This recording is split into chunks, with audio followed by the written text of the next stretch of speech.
Good morning, everyone. Good morning.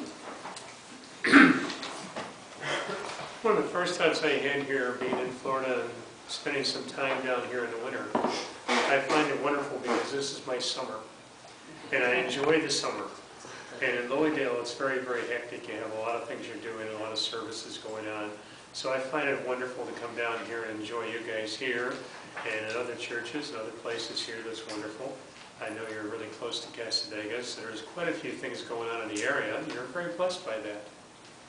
You know, I was thinking about angels today, and I was thinking guardian angels, teachers, loved ones around us, and I've had people put in different categories the idea of what an angel would be, and I've had people describe them in different ways, and I've heard everything from teachers and guides and masters and all these things.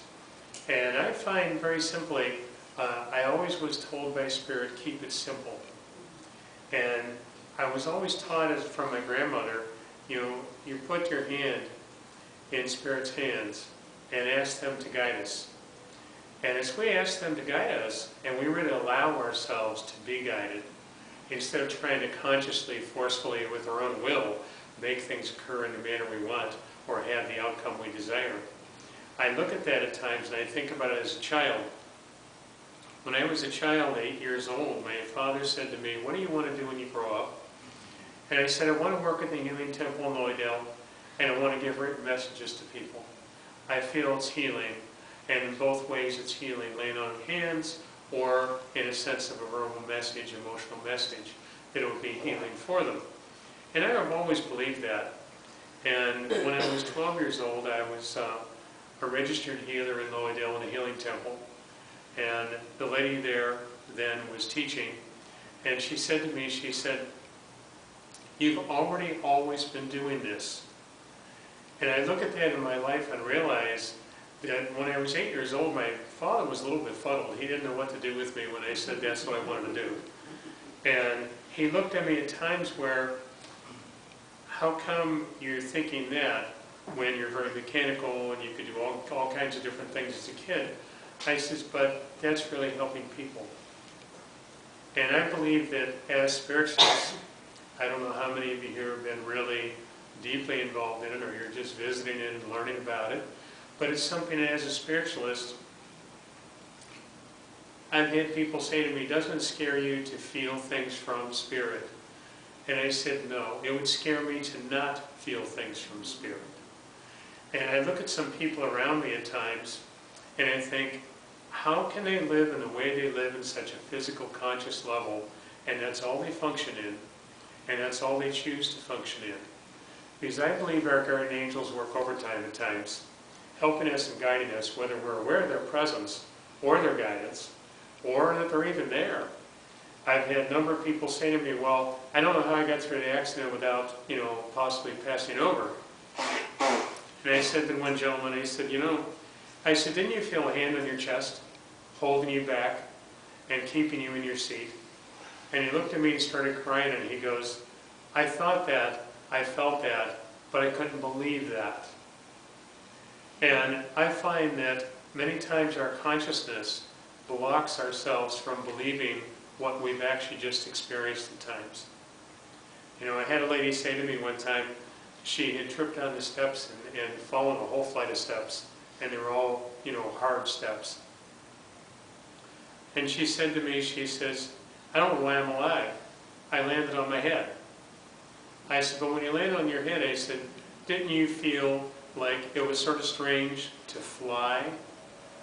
And I said, "It wasn't really like straight down landing. It was sort of a flying feeling." And she says, "Well, my husband said to me, 'How in the world did you get 15 feet across the basement floor?'" And I said, "You didn't go down and hit. You went down and Spirit carried you and basically laid you down, like landing an airplane, laid you down.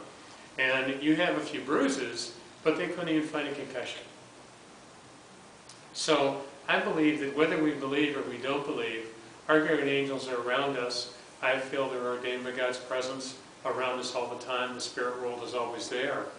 And as a child, I was raised in a spiritualist household, so to me it was quite normal until I went to school. And when I went to school for the first time on the bus, I came home exhausted. I was watching in the playground all these other children doing things, either be very angry with each other, hurt each other, play tricks in a very damaging manner. And I'm looking at all this and I'm thinking to myself, how are they functioning that way? Why would they function that way?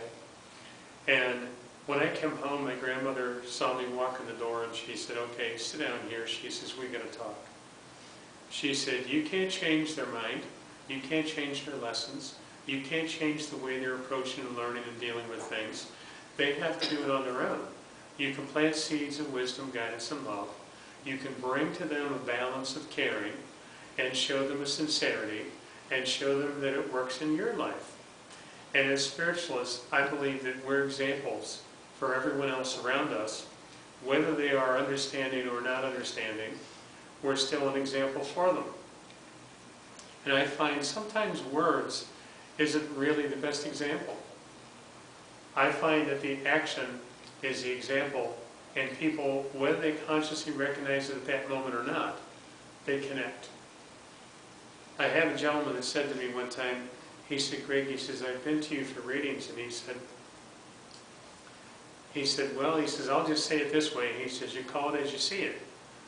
And I said, well, that's the way I really believe it should be, and what Spirit gives me is what I give you. And I find there's a lot of people in the world that, whether it's in a conscious basis or using healing and mediumship, they project an energy of authority and knowing.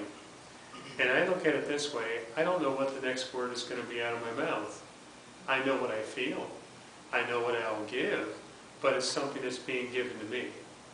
And not that we don't have our conscious awareness and our conscious choice and our decisions as to what we're really doing, but it's the idea of realizing in ourselves that we're needing to step back a bit and ask guidance in every aspect of our life, because we get very much in a doldrum and we just function in the same manner, the same day, we do the same things. And I believe we're here to help, guide, uplift, and teach. And it doesn't matter whether you're a minister or not. It matters that you understand and believe what you do. And that's where I find that living in Lowydale has always been interesting to me. Watching people come in that have no clue, no understanding, and watch the awakening occur within them. That number one, we do have guides around us. There's a totally different way of believing and living. And if we're not living it, it isn't ours. And I find that many people will talk about how many books they read and all the things they were doing. Or like one gentleman, I watched him at a service one time name off 14 guides before he gave messages. And I look at it in this form. I always have that reminder come back to me. Dana Bailey was my teacher. He was a trance medium. He was very good at it. He was very blessed with a deep spiritual understanding. And as a child, he took me under his wing when I was 7.5, 8 years old. And I worked with him all my life until he passed away in his mid-80s. And it was something that I look at the energy there and the sincerity there, the depth there, of understanding and believing and living it. I remember him telling me a story one time. He had been a member of, he played trumpet, and I think there was 5 instruments he played at Barnum and Bailey. Barnum and Bailey Circus. He traveled all over the world. And he was at Chautauqua Lake, and he would play the taps in the morning in the middle of the park. And it was something that he told me. He said, well, he says, I did that when I was 16. So it's like you look at the lifetime of believing and understanding, and I don't know how many of you have had a lifetime in spiritualism or that understanding. I see too many people that are in, let's say, religious understandings, that they have a fear of opening up to the idea of the independence of spiritualism, the independence where we're asking guidance, the independence where we're making decisions and we're responsible. I see people in churches at times, and I look at the energy around them. I remember being a child one time when I was in a church with my mother. My mother took me to every church imaginable when I was a child. And she said, I want you to experience all these religions and their belief systems. And I was sitting in church on the pew, and my feet wouldn't even reach the floor. I was a little kid, probably maybe 8, 9. And she said to me, she said, I want you to listen to what's being said. And I see all the people holding their candles at the Christmas service. And I leaned over to my mom and I said, why is everyone afraid of Jesus or God? And there was a fear feeling in people. And she said, I'll talk to you later. It's like, shh. So, okay. So we get out of the church, and naturally me, I know I gave my parents some serious gray hair before they needed it. But I would question everything. And I said to her as we're walking out the door, and she'd jerk my hand and go, later, later, later. And we're walking out the door, and I got in the van with her, and I said to her, I said, that man standing beside us, I said, he was really afraid. I said, there was a fear feeling there. And as my way of thinking and believing, my understanding was, I reached over and I took a hold of his left hand, his little finger, and I just held his finger. And to me, it was like just sharing healing, sharing love, sharing the supportive energy there. And when we were done with the service, and we're all going to get up, because the place was packed with standing room only, and he shook my hand, and he said, I don't know what you did. He said, but that was wonderful. And just think about what we do when we walk in and out of places, whether it's a store or a restaurant or wherever we're in our church even. I watch some people at times where they tunnel vision and they focus only on what they're focused on, and that's it. We're here to share. Let's open ourselves in that sharing energy and human energy and allow it to be something that's a blessing for someone else. It doesn't matter whether you know them. It doesn't matter if you even understand. I've had people give me some very strange looks. But it's like, that's okay. Because somewhere inside of them, they recognize in themselves that was good, and it was positive, and it was healing, and it was loving. And they may not even understand why, but they know it. I believe that we have our conscious mind, we function in here, which I really feel messes us up at times. And we have what I would refer to as a soul mind or spirit mind of knowing and being in tune, way beyond what we are consciously. And that is also the doorway of our belief system. Our belief system opens that door to us all the time and shares with us in a very deep way. And that's something that I find. I've seen some people that have a very difficult time opening up to that trust. You see people on the street, or I watch things on the news, and I see people being afraid. And I watch you are in the energy, and they shut right down around them. They just close their energies in. And I don't believe we're meant to have that way. I believe we're meant to share energy and be more open. I practiced this as a child. I remember going to the hospital one time with my mom. We were going to visit a relative. And she's holding my hand as we're going down the hallway, and the nurse is leading us to the room. And I saw a woman standing by a doorway. And I said hello to her. And she was out of her body. And she was laying in bed with cancer and morphine. And she was out of her body by the doorway. And I said hello to her. And my mother reaches down and she goes, only talk to the ones that are in the body. So it's like the nurse is looking at me like, this is really a kooky little kid. And the nurse wouldn't come near me. We get in the other room and it's like she just, kept her distance. But I find that if we go ahead and display our sincerity and our healing energy in a loving manner, it surpasses the consciousness of that person and the existence they've chosen to live in and the understanding of how they're living. It's something that does bypass that, whether they're aware of it or not, it does bypass that. And I watch it occur because there's an inner part of them starts to shift. They start to change how they feel, how they think. I've watched it happen with people in different cities where you walk down the street and they won't look in the eye. Nobody will look in the eye. They just put their head down and keep going. And I had a friend of mine in New York City one time, and he had lived there, born and raised there.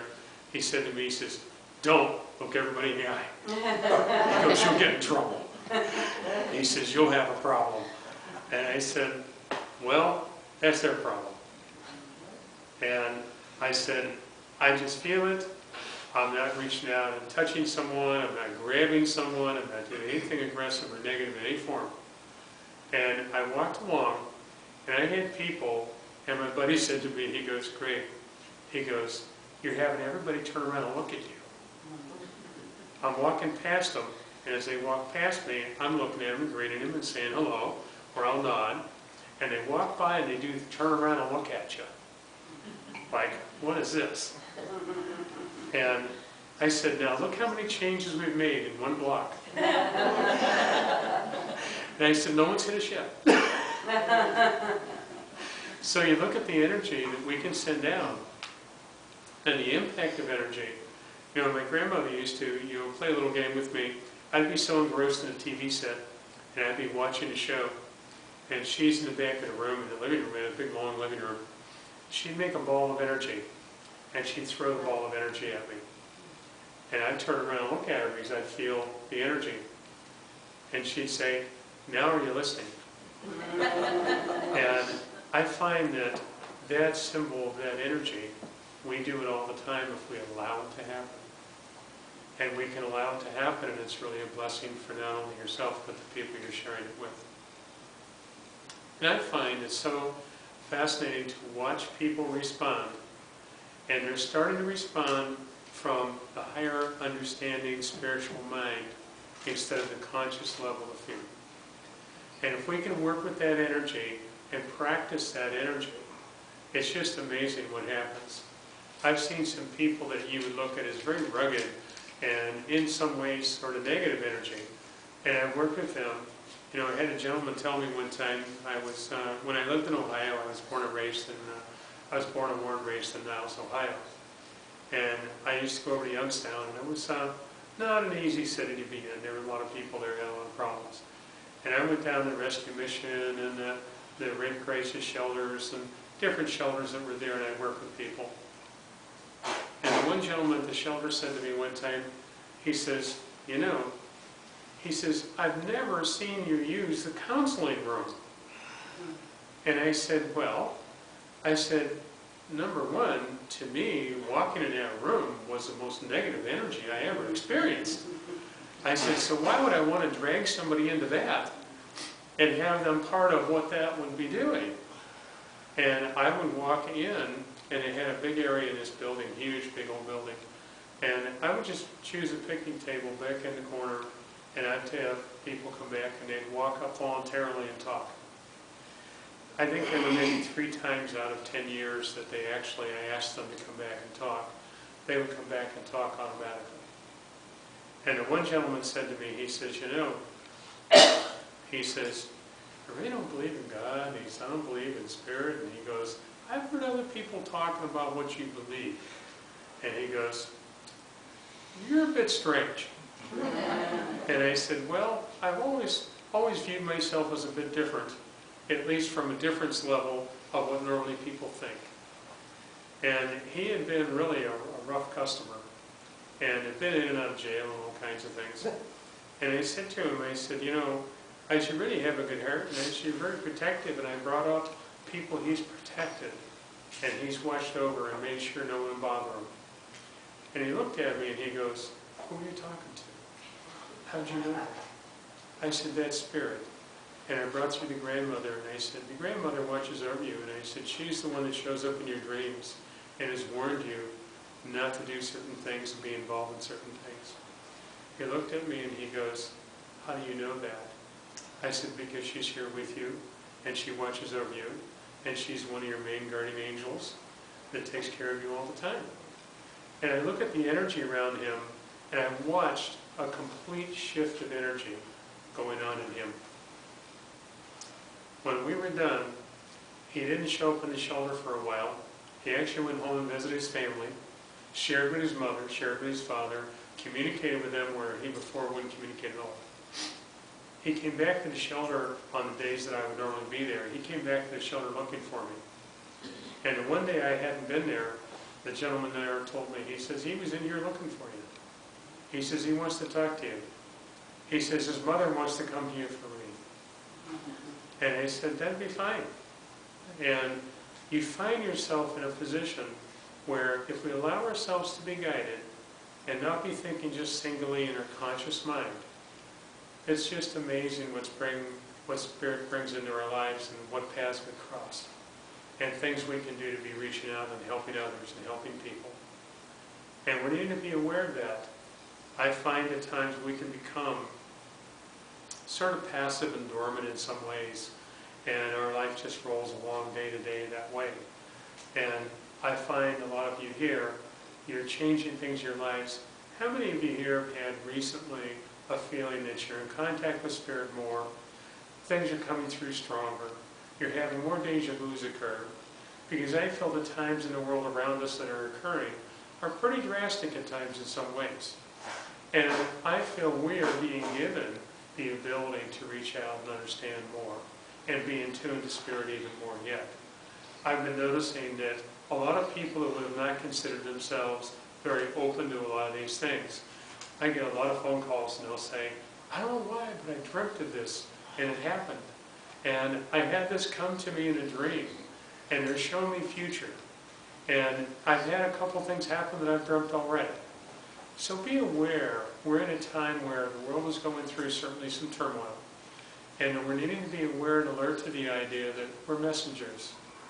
How about we take the time to share the light, more so than what we're used to, and allow ourselves to share that light in a way that is really touching someone internally, and not just the idea of the conscious, but that soul conscious, that soul awareness. And let's open the door to that.